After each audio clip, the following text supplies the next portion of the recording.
Get that weapon out of his face right now. The voice came from nowhere and from everywhere simultaneously, not loud, not strained, but carrying the particular quality of a sound that has been trained into absolute precision. The way a chisel is ground to an edge so fine it does not require force. It cut through the parade ground noise of Quantico's Officer Candidates School on a Thursday morning in July, the way a single clear note cuts through crowd noise. Not by volume, but by a quality that made every other sound step aside. But that voice came later. This is what happened first. Old Timer. The cadet's name was Bryce Holloway, and he was 19 years old and built like someone had designed him specifically to fill a Marine dress uniform, which, 3 months into Ox, he was wearing with the practiced gravity of someone who understood that the uniform was a statement. He had been assigned to the armory detail that morning, a rotating duty. Standard procedure. Move the ceremonial rifles from the storage rack to the parade ground for the noon demonstration. The old man was in his way.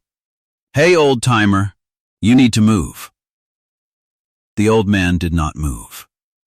He was 84 years old, and his name was Thomas Roy Decker, and he had been doing custodial work at Quantico Marine Corps Base for 7 years. Not because he needed the money and not because he needed the purpose, but because he had found in his 80s that the specific rhythm of the base, the early mornings, the smell of cut grass and gun oil and institutional coffee, the sound of boots on parade ground gravel, was the closest thing to peace that his particular nervous system was capable of receiving. He was leaning against the low stone wall at the edge of the parade ground with a paper cup of coffee and a small notebook in which he occasionally wrote things that no one had ever read, watching a formation of candidates run their morning circuit with the unhurried attention of someone who has watched a great many formations and finds them, still, worth watching. He wore a gray work shirt with his name stitched in blue thread above the breast pocket.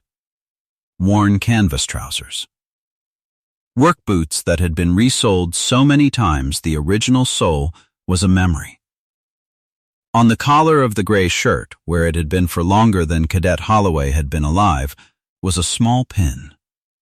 Dull metal. Nothing decorative. The kind of thing you would not look at twice if you were not already looking for it. Holloway was not looking for it. He was looking at a clear path to the parade ground that had a slow-moving custodian in it. "Sir," Holloway said, with the particular emphasis of a young man who has recently learned that calling someone sir when you mean to move them along is technically polite. "I need to get through here. Move to the left." Thomas Decker turned his head and looked at the cadet. His eyes were pale blue, not the bright pale blue of youth, but something older and more considered, like the blue of a winter sky over mountains. The kind of blue that has had a great many things in it and has settled. He looked at Holloway the way a man looks at a weather system moving in from the west, with accurate assessment and no particular urgency. "You've got plenty of room," he said. His voice was a low, even rasp, like boots on gravel. "Go around." Holloway's jaw set. He was 19 years old and 3 months into a program that had spent those 3 months systematically dismantling every civilian habit of deference and rebuilding, in its place, something harder and more vertical. And he had not yet learned. Because nobody had taught him yet. Because it takes time and specific experience to learn. That the hierarchy of the uniform is not the only hierarchy that exists, and that the ones outside the uniform are sometimes the ones that matter more. He turned to the 2 other cadets behind him, Reyes and Park. And the look that passed between the 3 of them was the look of young men who have decided, collectively, that a thing is beneath them. "Last time," Holloway said, and now the edge was fully present in his voice, the performed authority that 19-year-olds deploy when they want to sound 40. "This is a working area. You're in the way." "Move, I'm not in anybody's way," Decker said, in exactly the same tone as before. Holloway stepped forward. He was carrying one of the ceremonial rifles, an M1 Garand replica, wood and metal, solid and heavy, built for display. He did not think about what he did next in any way that could be called deliberate. He did it the way people do things when their irritation has outrun their judgment. He brought the rifle up and pressed the muzzle against the old man's chest. Not hard. Not with the intent to harm. But there. The metal of the muzzle against the worn gray fabric of the work shirt. Thomas Decker looked down at it. The smell of the parade ground, cut grass and gun oil and the dry summer heat of a Virginia July went somewhere else.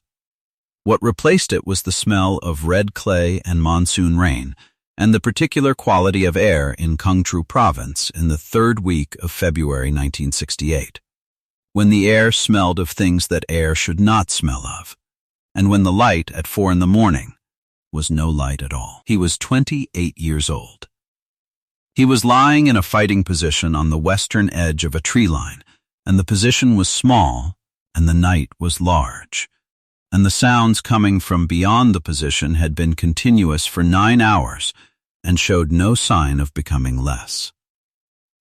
Beside him, Corporal James Achebe was still breathing. Achebe had taken a round through the left thigh 4 hours earlier and had not made a sound when it happened, because Decker had looked at him, one quick look, and Achebe had understood what that look meant. That sound was not available to them right now.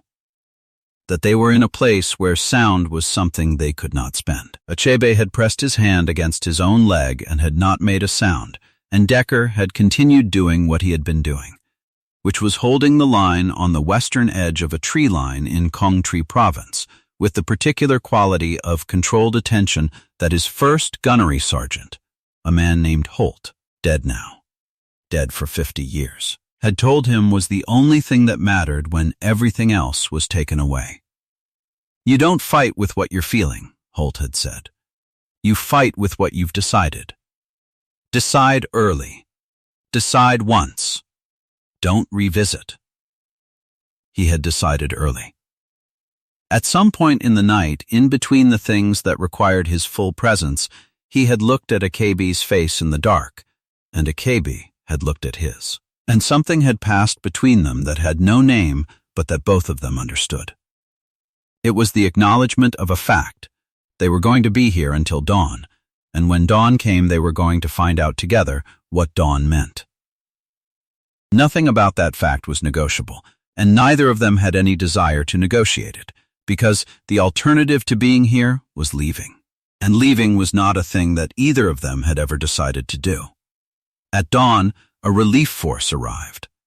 Decker had told Achebe he was buying the first round. Achebe had said he would hold him to it.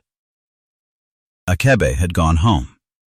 He was 81 years old now and lived in Phoenix and called Decker on the phone every February 21st, because February 21st was the date. And dates like that are the kind of calendar that never gets thrown away. The other 3 men of the team had not gone home. The pin on his collar, dull metal, hand-struck, worn smooth, was the pin that Holt had pressed into his palm on a tarmac in 1962, the last time Decker had seen him. Take care of the men to your left and right, Holt had said. That's the whole of the job. He had taken care of the men to his left and right for 22 years, and then he had come to places where Marines worked, because it was the closest he knew how to get to the men who were no longer anywhere he could reach. The Virginia July morning came back. The smell of cut grass and gun oil. The muzzle of the replica rifle against his chest. He did not flinch. He did not step back. His coffee cup remained in his right hand, level and still, without a tremor. His left hand, which had been resting on the stone wall, did not move to the rifle and did not form a fist. His breathing did not change its character or its pace. He simply looked at the muzzle against his chest the way a man looks at something that is technically happening, but that he has decided, at some level below conscious thought, does not constitute a real event. because he has been in situations where real events occurred, and he knows the difference. The pin on his collar caught the morning light. Cadet Reyes saw it first. She was 22 years old, the oldest of the three, a second-generation Marine family who had grown up with the specific vocabulary of the Corps, the way other children grow up with the vocabulary of sports or music. She had been looking at Decker's collar since the moment Holloway raised the rifle, because something about the old man's complete lack of reaction had triggered in her a quality of attention that she recognized, but could not yet name. The pin was small, dull metal, an eagle, a globe, and an anchor rendered in miniature, not the gleaming emblem of the dress uniform but something older, hand-struck, worn smooth at the edges by decades of contact with fabric and air and time. It was not the kind of pin you bought. It was the kind of pin you were given, once, at a specific moment, by a specific person. She knew what it was. She had seen her grandfather's. Holloway, she said, and her voice had changed quality entirely.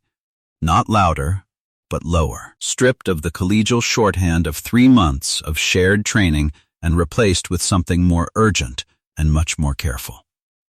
Lower the rifle. He needs to. Lower the rifle right now. She said it the way you say something when you understand that the situation has a character that the other person has not yet grasped. And step back. Holloway looked at her. Then he looked at the old man, really looked for the first time the way you look when someone has indicated that you may have fundamentally misread what is in front of you. His eyes moved to the collar, to the pin. His face did a thing that faces do when a recalibration is occurring but has not yet completed. He lowered the rifle. He did not step back. The voice that came then was the one that arrived from nowhere and everywhere. The chisel-edge voice that needed no volume because it possessed something more effective than volume. It came from the direction of the main building, 20 meters away, and it belonged to Gunnery Sergeant Carla Merritt, who had been walking from the armory with a clipboard and who had stopped, 11 steps from the door, because what she was seeing had stopped her as completely as a physical obstacle. She had grown up in the Corps. Her father had been a first sergeant. She had done 2 tours in Fallujah and 1 in Helmand Province, and she had sat across tables from men who had done things that were not in any public record, and she had learned, across 22 years of service, to read the quality of a man's stillness the way a navigator reads water, as information about what lies beneath. She had seen Thomas Decker on this base for 3 years. She had never spoken to him directly, but she had noticed him. Gunny Merritt was the kind of person who noticed things as a professional practice, and what she had noticed about the old man in the gray work shirt was that he moved through a Marine base with the comfort of a man who had been on Marine bases for a very long time. She crossed the 20 meters in 10 seconds.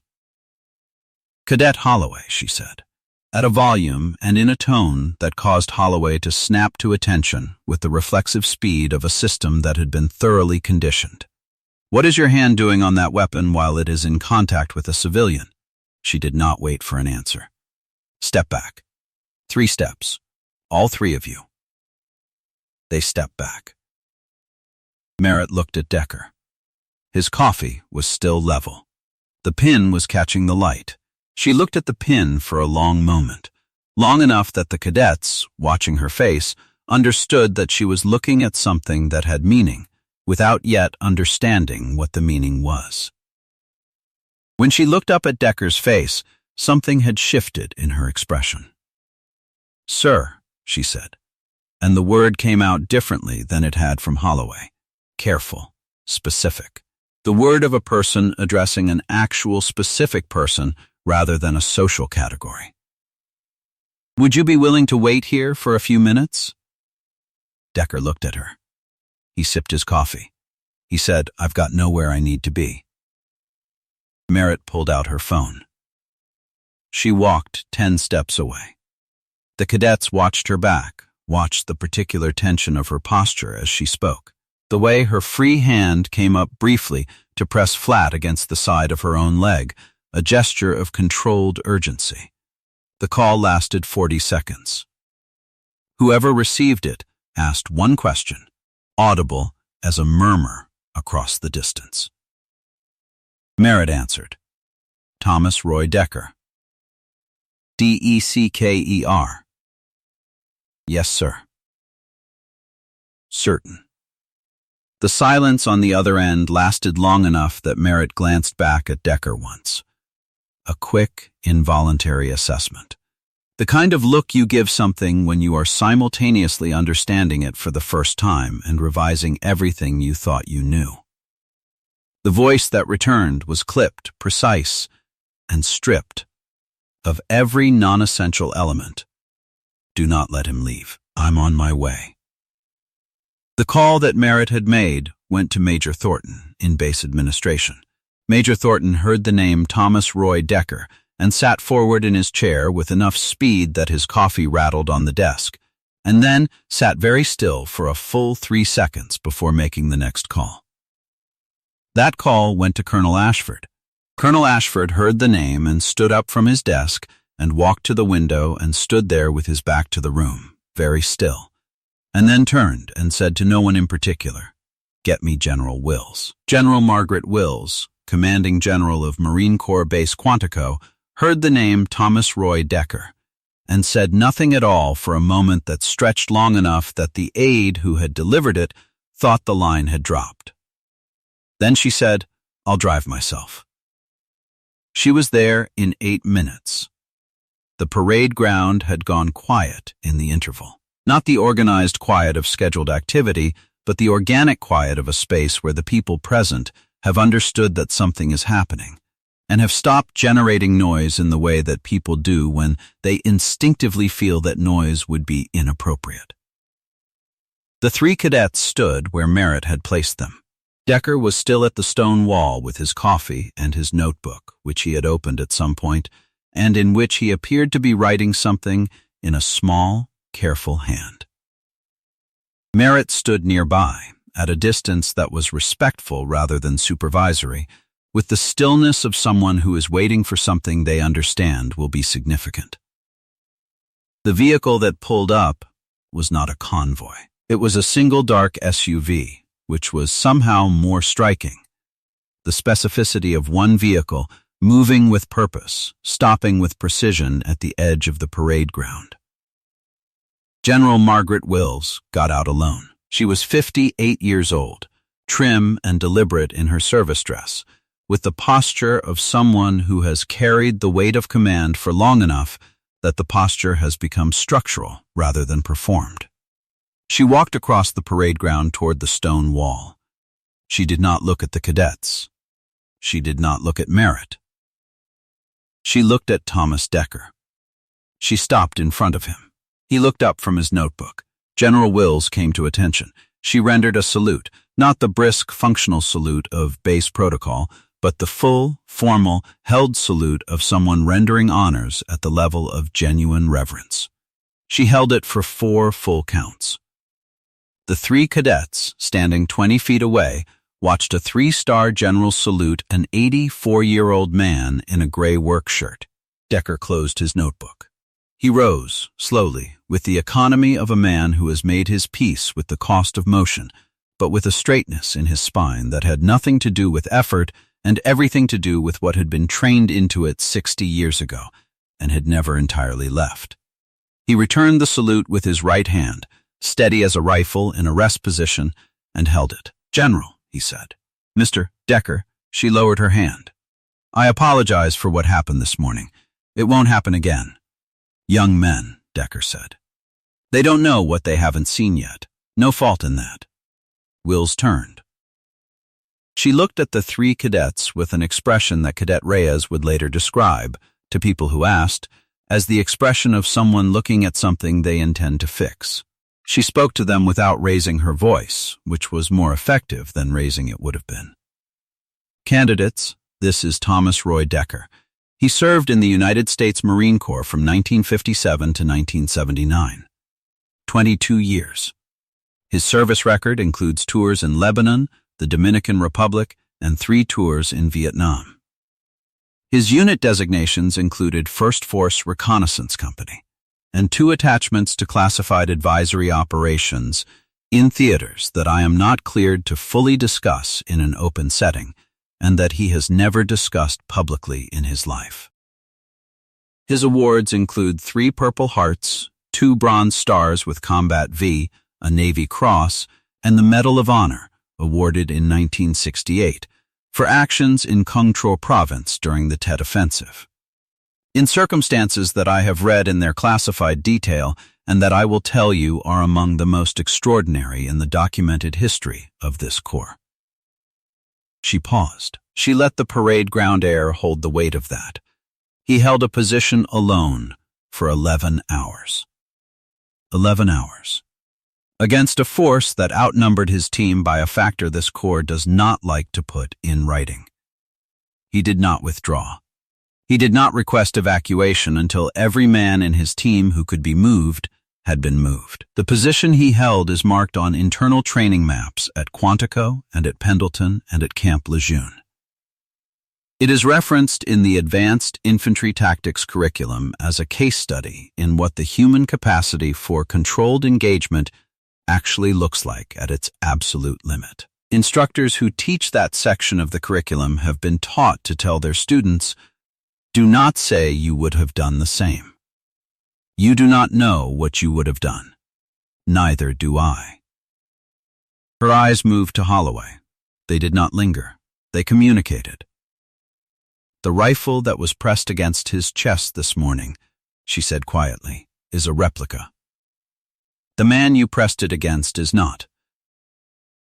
Cadet Holloway's proceedings were conducted by his company commander within 48 hours. He was recycled back 1 training cycle, the equivalent of repeating a school year, in an environment where every week costs something real, and assigned a remedial conduct and leadership curriculum that his company commander described in the formal documentation as corrective rather than punitive. Holloway did not contest it. He sat through every session of the curriculum with his hands folded and his eyes on the instructor, and the instructors who ran the sessions noted in their reports that he asked more questions than any other student they had encountered in that program. He was also assigned, for 30 days, to base custodial support, a detail that required him to work alongside the civilian maintenance staff, including Thomas Decker, for 4 hours every Tuesday and Thursday morning. The first Tuesday was quiet. Holloway worked. Decker worked. The distance between them was not hostile. It was simply the distance that exists when one person has caused harm and has not yet found the words for the fact of it. The third Tuesday, as they were finishing the morning circuit of the parade ground, Holloway stopped. "Mr. Decker," he said. He was looking at the ground when he said it. "I need to apologize to you." Decker stopped pushing the cart. He looked at the cadet, looked at him in the careful, measuring way that he looked at most things, with more patience than judgment, and more time than the situation strictly required. "I know you do," he said. There was nothing unkind in it. It was simply accurate. "I didn't." Holloway started, and stopped. Started again. "I saw you and I didn't see you. I just saw something in the way." He paused. "I don't think I've ever been more wrong about anything in my life." Decker was quiet for a moment. A formation was crossing the far end of the parade ground, boots in the morning air, the particular rhythm of it that Decker had been listening to for 7 years, without finding it anything less than worth listening to. He watched it for a moment. "Here's the thing," he said finally. "You weren't wrong because of what I did in 1968. You were wrong because of what you did this morning. Those are 2 different errors." He looked at the cadet. "The first one, I can't teach you to not make, because you didn't know. The second one, the way you looked at me and decided I was nothing. That one you can fix. That's the one that matters. He picked up the handles of the cart. The course is going to take everything you think you are and put it under pressure. What you're made of is what's left when everything else burns off. Make sure what's left is something worth keeping. He pushed the cart forward and did not say anything else, because that was enough. They finished the circuit in the kind of silence that is not absence but presence. Two people occupying the same space with the specific quiet of a thing that has been said and heard and is now settling into whatever permanent shape it is going to take. They are out there still, in maintenance uniforms and canvas jackets and worn boat shoes, carrying paper cups of coffee and small notebooks that nobody reads.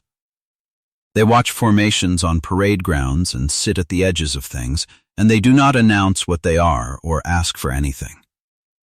Because what they did was done for people who are not here anymore, and those people do not require an audience.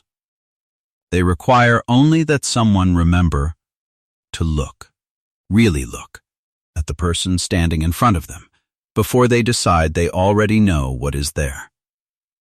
Cadet Reyes looked. She was the first one who did. Be the one who looks first.